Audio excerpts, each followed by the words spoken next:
I started this kit so long ago I can't even remember why it ended up on the shelf of doom, but looking at it now I can make some guesses. The kit was poorly molded, with short shots and lots of flash. The fit problems were compounded by my sloppy build. Had I taken a little more time and care, I could have avoided some of the puttying.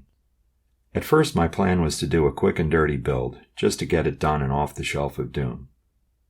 But the more I thought about it, the more I realized I just wouldn't be happy with the finished model. I'm not a big P40 fan, but even I have limits to what I'll tolerate. There were some parts that just fit so bad, even with my poor eyesight and putting it all the way back in the display cabinet, it would be impossible to ignore the flaws. So I decided to do some surgery. But before doing the surgery, I wanted to ease into this project, so I started with some putty removal.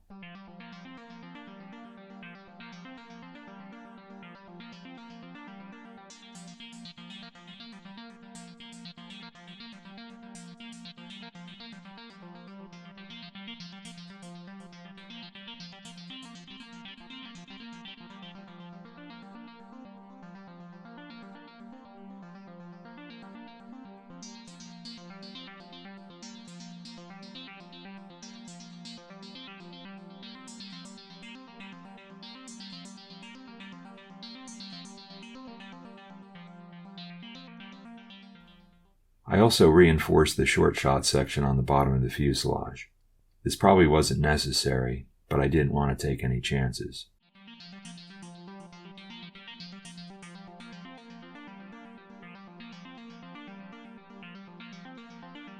Finally, it was time for the surgery.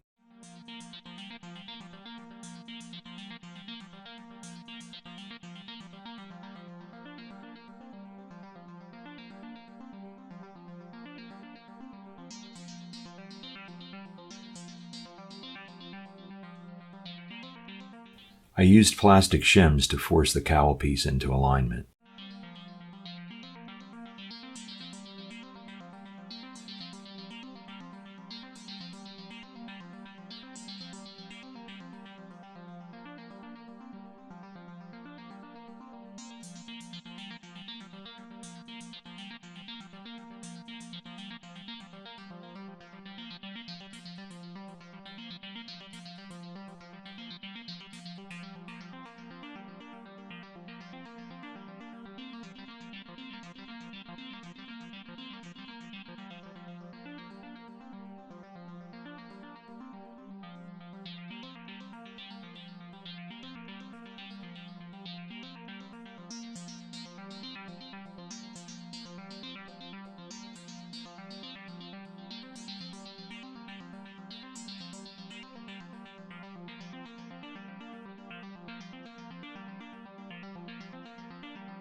With some putty and sanding, I can live with this.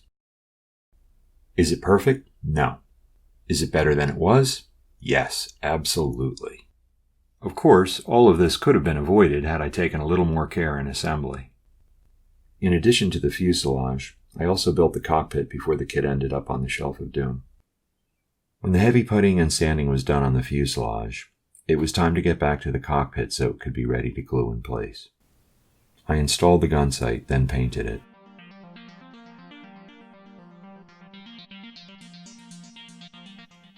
I also painted the exposed wing root area and fuselage sidewalls interior green.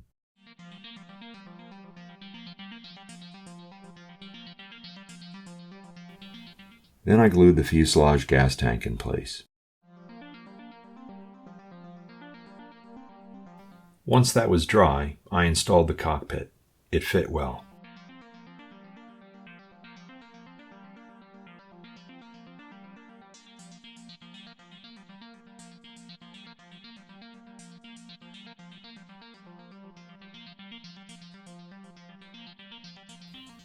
Before even doing any of that, though, I wanted to see how bad the wing to fuselage fit was going to be.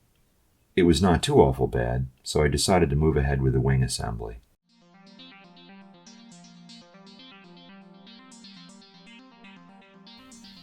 It would be easier to paint the wheel wells before the wings were glued together, so that's what I did.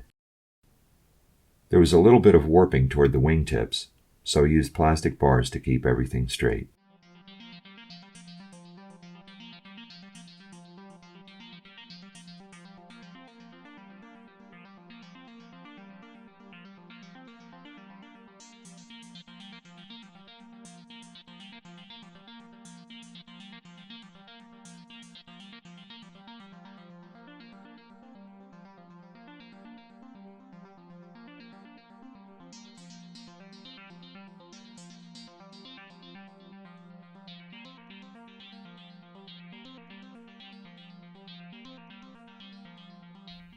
The starboard wing root needed just the barest smear of putty.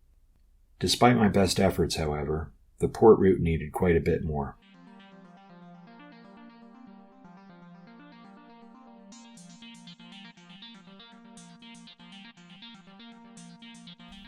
I used acetone to wipe away the excess putty on the starboard side. Before doing any sanding on the other side, I used some plastic card to fill the horrible gap on the port leading edge fairing. I used riffler files to remove some of the excess putty, then moved on to sandpaper.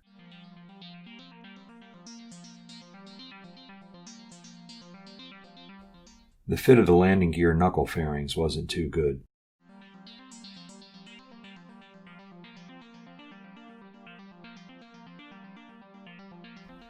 The tail needed some flash trimming, and I had to do some filing to improve the fit.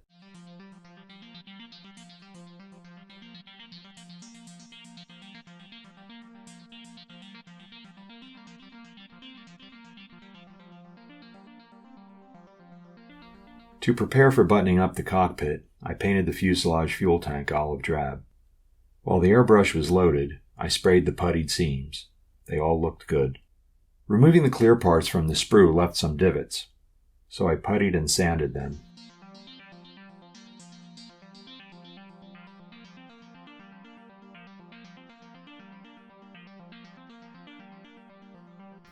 Clear PVA glue was used to plug the gaps between the canopy pieces. Then I used a moist paper towel to wipe away the excess.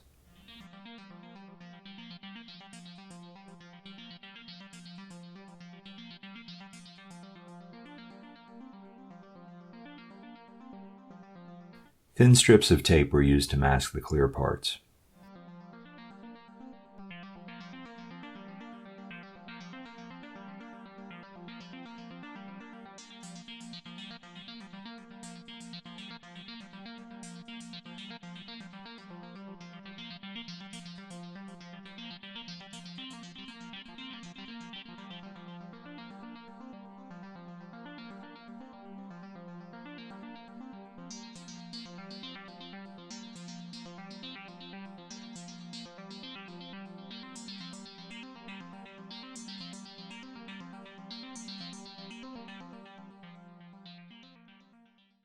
After the canopy was masked, I sprayed interior green over it.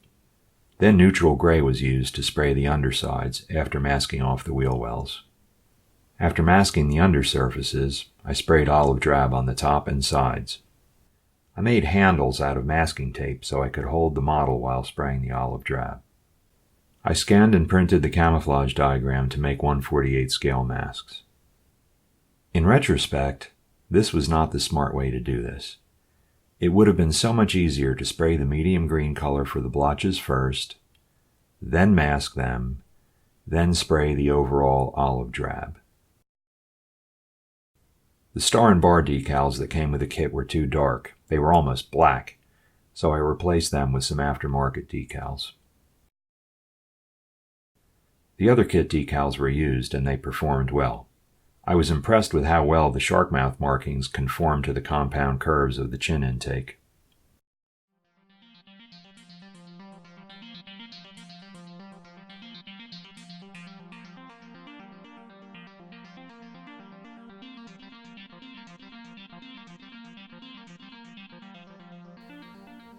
After the decals were dry, I scrubbed away any glue and setting solution with a sponge and water, then sealed the decals with a gloss coat.